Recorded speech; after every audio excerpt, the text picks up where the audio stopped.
Suasana malam itu terasa sangat sepi. Angin semilir menyapu lembut jalanan yang tak jauh dari sebuah warung bakso yang sederhana. Lampu warung itu menyala remang-remang memberikan kesan misterius pada tempat tersebut. Warung bakso itu dikelola oleh seorang pria parubaya yang bernama Pak Yanto.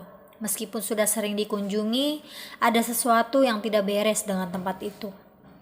Sebuah mobil minibus berhenti di depan warung bakso tersebut. Dari dalam mobil keluar sebuah keluarga kecil. Seorang ayah, ibu, dan seorang anak laki-laki yang tampak berusia sekitar 7 tahun. Anak itu tampak gelisah, matanya melirik ke warung bakso itu dengan raut wajah ketakutan. Sang ayah yang merupakan Pak Ahmad berkata, "Kamu kenapa, Nak? Kenapa wajahmu seperti itu? Kita baru saja sampai. Kok kamu sudah takut?" Anak yaitu Bintang menjawab, "Abi, aku takut. Ada sesuatu yang aneh di sana, Bi. Di dalam warung itu." Sang ibu pun yaitu Siti berkata, "Jangan khawatir sayang, mungkin hanya perasaanmu saja. Warung bakso ini terkenal enak, kita makan dulu baru nanti pulang ya." Namun Bintang tetap saja cemas. Ia memeluk ibunya erat-erat, menatap warung bakso dengan tatapan penuh keraguan. Dari dalam warung itu, cahaya lampu yang remang-remang terasa aneh, seakan menarik perhatian dengan cara yang tidak wajar. Bintang pun berbisik, ada sesuatu di dalam sana, Abi. Sesuatu yang tidak terlihat, tapi terasa." Pak Ahmad menatap anaknya dengan bingung. Ia memang tahu anaknya cukup sensitif, tapi kali ini ia merasakan ada yang aneh. Ia memandang ke arah warung bakso itu dengan matanya yang menyipit. Ada sesuatu yang membuatnya tidak nyaman. Tiba-tiba seorang pria berjubah putih dengan janggut lembat lewat di depan mereka. Pak Ahmad langsung mengenali pria itu. Dia adalah Ustadz Roni, seorang ustadz terkenal di kampung mereka yang dikenal memiliki pengetahuan mendalam tentang hal-hal gaib. Pak Ahmad pun berkata, "Ustadz Roni, alhamdulillah ini rezeki. Kami baru saja sampai, tapi Bintang ketakutan. Apa benar ada yang aneh dengan warung bakso ini?"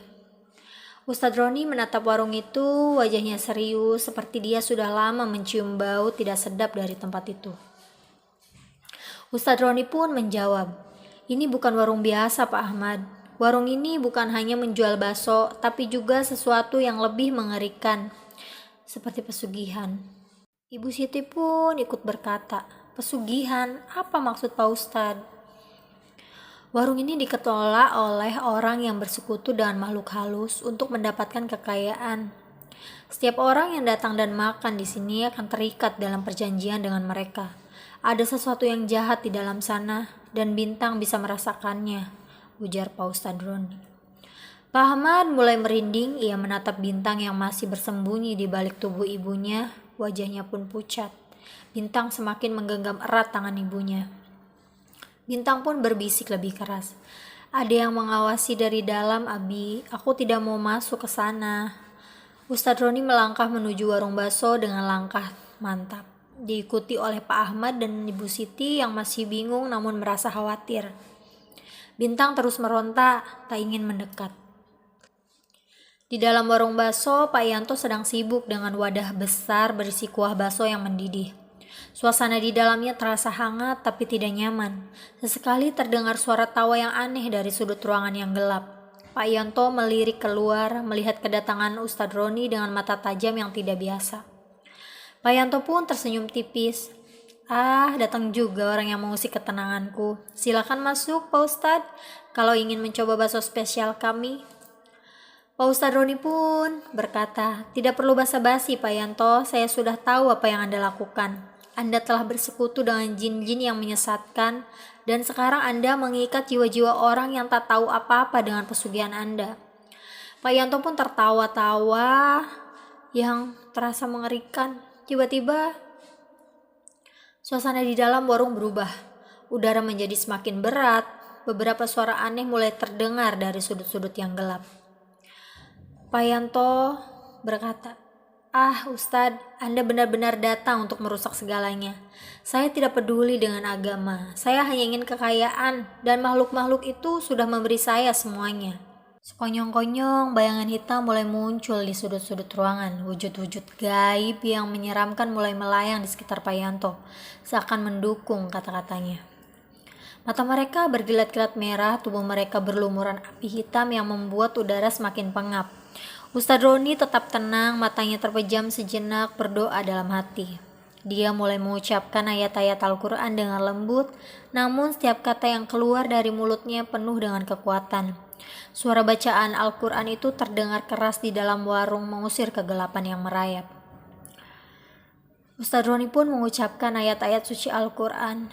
Ya Allah, dengan kekuatan-Mu, aku mohon perlindungan dari segala gangguan syaitan dan jin. Hancurkanlah mereka yang ingin menyesatkan umat-Mu. Tiba-tiba makhluk-makhluk gaib itu berteriak kesakitan. Tubuh mereka seolah terbakar oleh cahaya yang keluar dari mulut Ustadz Roni. Warung bakso itu bergetar hebat dan Pak Yanto terhuyung-huyung. Wajahnya berubah semakin gelap, penuh amarah. Pak Yanto pun marah. Tidak, kamu tidak bisa menghentikan kami. Aku sudah terikat dengan mereka.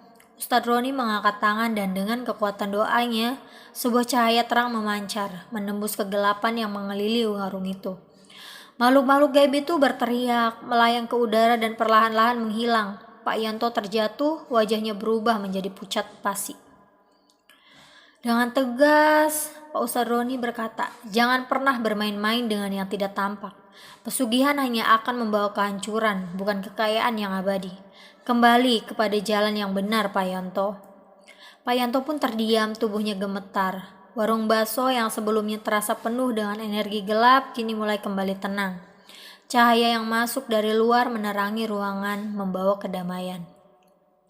Bintang pun akhirnya keluar dari balik tubuh ibunya. Matanya masih terlihat ketakutan, tapi kini ada rasa lega yang tergambar di wajahnya. Ia memeluk ibunya dengan erat.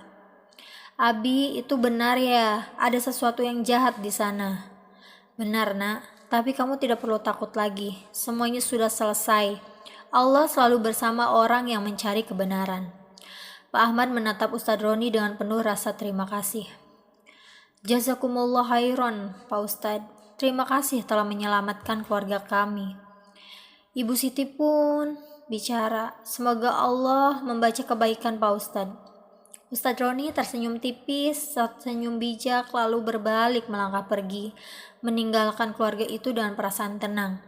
Pak Ahmad dan Siti melihat anak mereka, Bintang, yang kini mulai tersenyum lagi. Dengan bantuan doa dan keberanian, mereka berhasil mengatasi kegelapan yang pernah mengintai mereka. Semua kembali ke jalan yang benar dan mereka pun melanjutkan perjalanan pulang dengan hati yang lebih tenang.